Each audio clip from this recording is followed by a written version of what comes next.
Good morning. Good morning everyone. Tulog, tulog. Janice.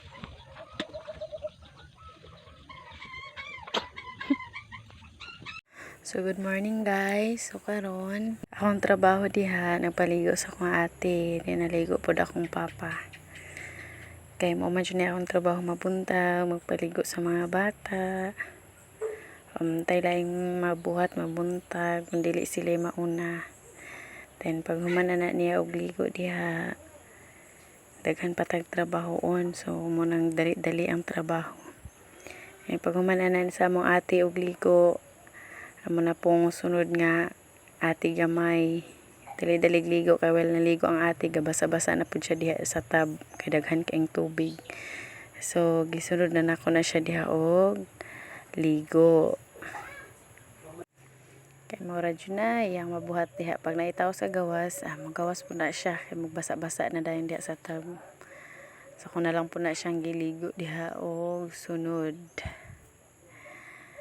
Ligo, ligo.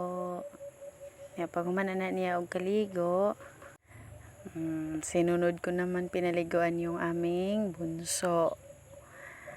Tapos na siya naligo. Naglimpyo na po, nagpakaon akong baboy. Then naglimpyo na lang pod ko. Kay mo dyan na, akong trabaho taga-adlaw. Medyo na mo, wala-wala na akong trabaho. Magpakaoman sa mga bata, sa baboy na pod. Then, human ako diha, laban ako dali-dali, kananay ulan, kapaingon. Medyo mawala na akong trabaho, maglaba taga-adlaw. Daghan kay og labhonon. So karon guys, pahuman ako glaba giulan ako. So salamat kay sa iyong pagtanta sa akong video ha, sa akong mga followers. Salamat. Bye.